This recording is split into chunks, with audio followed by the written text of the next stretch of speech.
टक्कर किससे मान रहे हो कि मोरपाल सुमन बीजेपी से प्रत्याशी और या निर्दलीय नरेश मीणा? तो देखो नरेश जी तो हमारे चुनाव आते हैं हम नेता, चुनाव आते हैं हम नेता हर जगह उसी भाषा के साथ खड़े हो जाते हैं। लेकिन अच्छे खासे वोट भी ले जाते हैं। वहाँ देवली नहीं आ रहा है, जहाँ भी मीणा बाबू लेते उन्होंने मीणाओं की तो रहा है, वहाँ कांग्रेस के प्रत्याशी मीणा थे।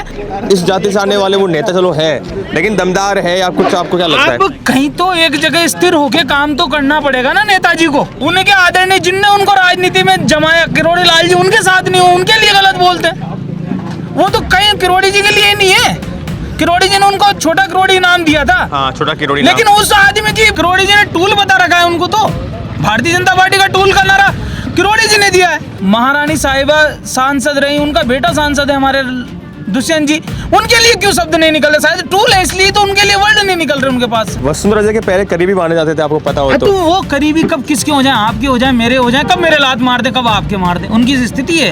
कार्यकर्ताओं को मारते हैं। जोशीले तो है, दमदार तो है। सर क्या नाम है आपका? विष्णु साक्यवाल। विष्णु साक्यवाल किस में आते हैं? साक्यवान एससी में आते हैं। 80 में आते हैं। कांग्रेस के परंपरागत वोटर्स माने जाते हैं। देखो परिस्थिति और आदमी देख के वोटिंग की जाती है। और प्रमोद जैन भाई जो हैं कांग्रेस से प्रत्याशी, उनका नेचर हमेशा सर्वधर्म सर्व समाज के लिए होता है।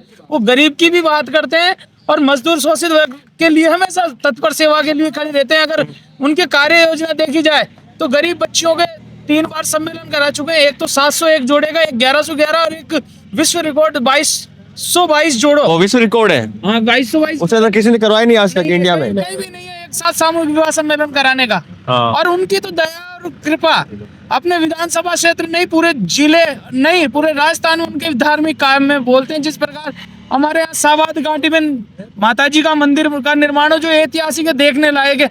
हमारी 12 विधानसभा में एक मंदिर है छोटे बालाजी के नाम से फेमस था, प्योर 12 शहर में, उसका काम ले लो, बड़ा बालाजी ले लो, पोखरा की बावड़ी ले लो, प्रकार के 400 ऐसे मंदिर हैं जिनको ऐतिहासिक पे और धरातल पे वजूद दिलाया है। आपने काम गिनाया है। हाँ।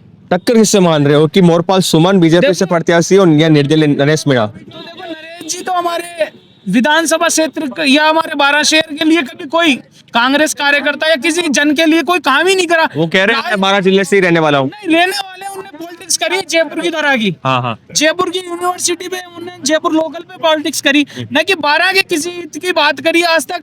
चुनाव आते हैं हम नेता, चुनाव आते हैं हम नेता हर जगह उसी भाषा के साथ खड़े हो जाते हैं। लेकिन अच्छे खासे वोट भी ले जाते हैं। वो अच्छे खासे हमारे 12 में अभी पता लगेगा आपको अंतर विधानसभा में वोट उनको जातिगत आधार, वहाँ छपड़ा में देखा गया तो जातिगत आधार पे वोटिंग हुई है। वहाँ देवली नहीं आ रहा है, जहाँ भी मीणा बाबू लेते उन्होंने मीणाओं को तो रहा है, वहाँ कांग्रेस के प्रत्याशी मीणा थे, किसका नुकसान करा? वहाँ मीणाओं का नुकसान करा जो वहाँ वो टिकट मांग रहे थे। आपको लगता नहीं है कि इस जाति से आने वाले वो नेता चलो है, लेकिन दमदार है या कुछ आपको क्या लगता है? कहीं तो एक जगह स्थिर होके काम तो करना पड़ेगा ना नेताजी को। मैं हूँ, आज मेरे को किसी पार्टी से टिकट चाहिए, मैंने उस पार्टी का काम करना पड़ेगा। कभी निर्दलीय का साथ जाऊंगा, कभी मैं उन्हें क्या आदरणीय जिनने उनको राजनीति में जमाया, किरोड़ी लाल जी उनके साथ नहीं हूँ, उनके लिए गलत बोलते हैं।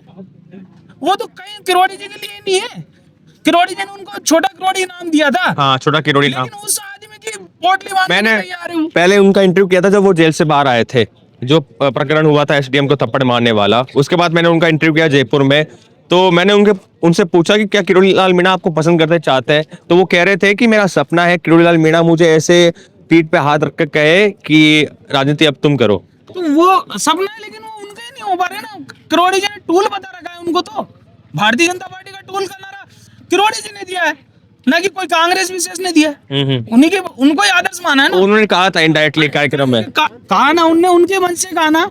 और एक उनके एक समाज के कार्यक्रम में मीणा पंचायत में कहा था, ये कार्यक्रम भी मीणा आदिवासियों का था, आदिवासी यूनिवर्सिटी का। तो उसी में बोला ना, कोई कांग्रेसी नेता ने तो बाद में उपयोग किया, टूल तो उन्होंने शुरू किया है उनके लिए। तो आपको क्या लग रहा है कि जो नरेश मीणा है उनसे टक्कर नहीं मानते हो प्रमोद जैन भाई की? प्रमोद जैन भाई खुद अपने आप में एक ऐसी बड़ी शख्सियत है, उनको हराने के लिए वो बोले ना बीजेपी के लिए। नरेश मीणा क्यों नहीं बोलते? बीजेपी के लिए भी तो 2 शब्द बोले, जहाँ 5 दशक से महारानी साहिबा सांसद रही, उनका बेटा सांसद है हमारे दुष्यंत जी, उनके लिए क्यों शब्द नहीं निकले? शायद टूल है इसलिए तो उनके लिए वर्ड नहीं निकल रहे उनके पास से। अच्छा, तो वसुंधरा जी के पहले करीबी माने जाते थे, आपको पता हो तो? वो करीबी कब किसके हो जाए, आपके हो जाए, मेरे हो जाए, कब मेरे लात मार दे, कब आपके मार दे, उनकी स्थिति है। कार्यकर्ताओं को मारते।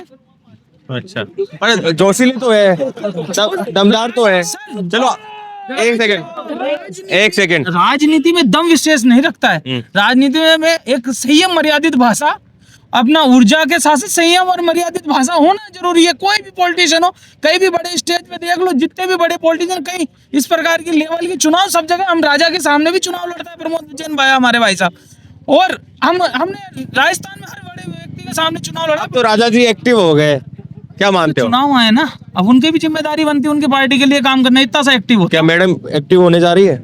मैडम एक्टिव होंगी नहीं, होगी भी सही, क्योंकि उनके क्षेत्र का प्रत्यक्ष चुनाव उनकी भी लोकसभा और उनकी इज्जत दाव पे। वो देखा जाए तो उनके बेटे की सांसद तो उसके बेटे की इज्जत के लिए तो बाजार में आना पड़ेगा, ऐसे ही काम करना पड़ेगा। चलो एक वीडियो और वायरल हो रहा है, उन्होंने एक कल या परसों एक बयान दिया, एक वीडियो जारी किया कि प्रमोद जैन भाया आराम से धन बल बाहुबल ये इस्तेमाल ना करे। सर वो तो जनता बताएगी, कितना पैसा खर्च हो रहा है, क्या हो धमनवर, उनका तो नारा है कि ओनली प्रमोद भाई ही खर्च कर रहा है क्या, या बीजेपी काम नहीं कर रही है? तो सबके साथ हमने उनके क्या फ्री में खाना खिला रहे हैं? उनके कार्यालय पे उनके यहाँ भी तो रोटियां खिलाई जा रही है, उनके समर्थकों को गाड़ी पेट्रोल उनके भी तो चालू है ना, उनके भी तो खर्चे हो रहे होंगे।